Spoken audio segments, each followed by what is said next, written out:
আসসালামু আলাইকুম রহমতুল্লাহ। কেমন আছো তোমরা? আশা করি অনেক ভালো আছো। আমি আমার আল্লাহ পাকের রহমতে অনেক ভালো আছি। অনার্স সেকেন্ড ইয়ার আর ডিগ্রি থার্ড ইয়ার যারা রয়েছে তাদের জন্য অ্যাম্প্লিফিকেশন রাইটিং, যে অ্যাম্প্লিফিকেশন তোমরা কিভাবে লিখবে। তো আজকে অ্যাম্প্লিফিকেশনের পার্ট ওয়ান, এরপরে পার্ট টু আলোচনা করব। তো অ্যাম্প্লিফিকেশনের জন্য দুটি ক্লাস হবে, একটি হচ্ছে পার্ট ওয়ান এবং একটি পার্ট টু। তো এই দুটি পার্টে যদি তোমরা দেখো তো 100% তোমরা অ্যাম্প্লিফিকেশন কমন পেয়ে যাবে। হ্যাঁ, একের অধিক কমন পাবা, এটা তোমাদেরকে এনশিওর করতেছি। তো দেখো, অ্যাম্প্লিফিকেশন মানে হচ্ছে ভাব সম্প্রসারণ, ঠিক আছে? তো এখানে কি আছে? Where there is a will there is a way. তো অ্যাম্প্লিফিকেশন লিখতে হবে এটার। তো দেখো যে অ্যাম্প্লিফিকেশনের তিনটা ধাপ আছে। একটি হচ্ছে ভূমিকা লিখতে হবে, তারপরে তোমাকে সম্প্রসারিত ভাব লিখতে হবে, তারপরে মন্তব্য লিখতে হবে। বাংলাতে যেরকম ইংলিশে একই। তো দেখো, the following quotation amplifies about our will and way, যে উপরোক্ত যে কোটেশন বা উদ্ধৃতি অ্যাম্প্লিফাইস সম্প্রসারিত করে, অ্যাবাউট আওয়ার উইল আমাদের ইচ্ছাকে, অ্যান্ড ওয়ে আমাদের ইচ্ছা এবং উপায়কে। ইট ইজ ইউনিভার্সাল ট্রুথ, এটি হচ্ছে চিরন্তন সত্য।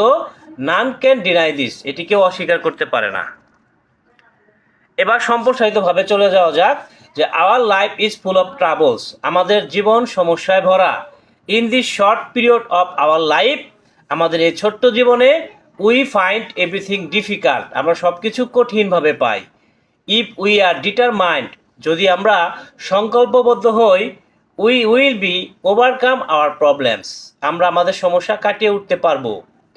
We should bear in mind that, আমাদের মনে রাখা উচিত যে, where there is a will there is a way, অর্থাৎ আমাদের মনে রাখা উচিত যে ইচ্ছা থাকলে উপায় হয়। দি পারসনস হু বিলিভ ইট, যে ব্যক্তি এটিকে বিশ্বাস করে, they will be reached in their destination, তারা তাদের গন্তব্যস্থলে পৌঁছাবে। So we should not be disappointed, তাই আমাদের হতাশ হওয়া উচিত হবে না।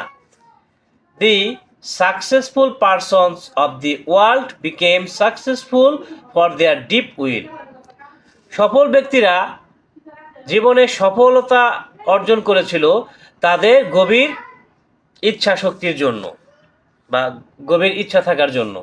So we have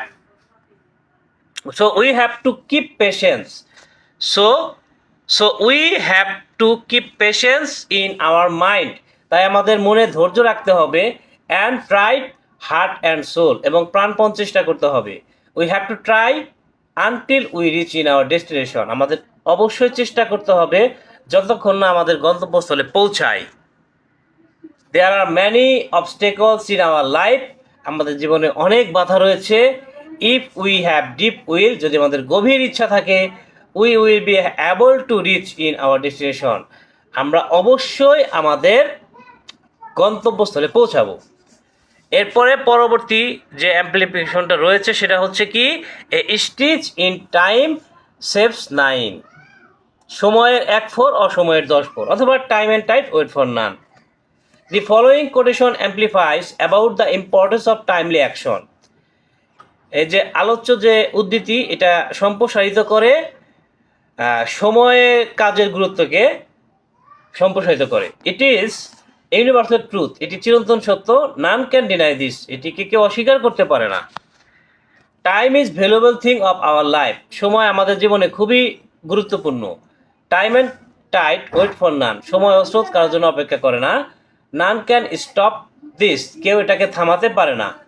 lost wealth can be regained by hard work, হারানো সম্পদ ফিরে পাওয়া যেতে পারে পরিশ্রম দ্বারা। But lost time never be regained, কিন্তু হারানো সময় কখনোই ফিরে পাওয়া যাবে না। A man who works hard and value his time can go a long way, একজন মানুষ যে কঠোর পরিশ্রম করে এবং সময়কে মূল্যায়ন করে, সে অনেক দূর যেতে পারে। The successful person of the world became successful for their proper utilization of time, সফল ব্যক্তিরা সফল হয়েছে তাদের সময়কে যথাযথ ব্যবহার করার মাধ্যমে, সঠিকভাবে ব্যবহার করার মাধ্যমে। The development country of the world, পৃথিবীর উন্নত দেশগুলো, such as America, Singapore, Canada, China, Malaysia, have been develop for their best uses of time. অর্থাৎ বিশ্বের উন্নত দেশগুলো যেমন America, Singapore, Canada, China, Malaysia উন্নতি করেছে তাদের সময় যথাযথভাবে ব্যবহার করার জন্য। A man who wastes his time can not go a long way. একজন মানুষ যে তার সময়কে নষ্ট করে সে অনেক দূর যেতে পারে না। হি অলওয়েজ ল্যাগস বিহাইন্ড, সে সর্বদা পিছনে পড়ে যায়।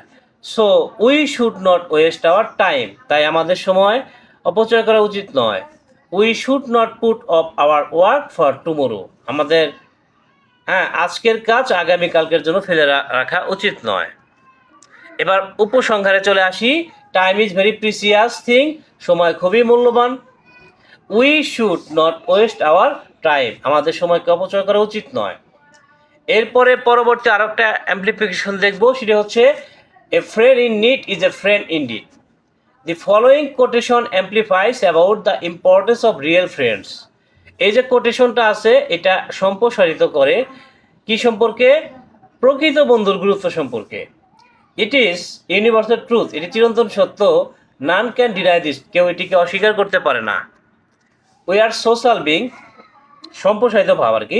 উই আর সোশ্যাল বিং, আমরা সামাজিক জীব। উই লিভ ইন সোসাইটি, আমরা সমাজে বাস করি। We can see the different kinds of people in our society, আমরা আমাদের সমাজে বিভিন্ন রকমের মানুষ দেখতে পাই। We make friendship but we are unable to find out the real friends, আমরা বন্ধুত্ব স্থাপন করি কিন্তু আমরা প্রকৃত বন্ধু খুঁজে পেতে ব্যর্থ। এ real friend never give up his friends in danger, একজন প্রকৃত বন্ধু কখনোই তার বন্ধুকে বিপদে ফেলে যেতে পারে না।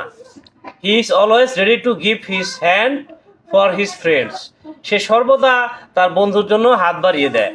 But it is a matter of sorrow that, এটি অত্যন্ত দুঃখের বিষয়, this type of friends are very rare in our society, এই ধরনের বন্ধু আমাদের সমাজে খুবই বিরল।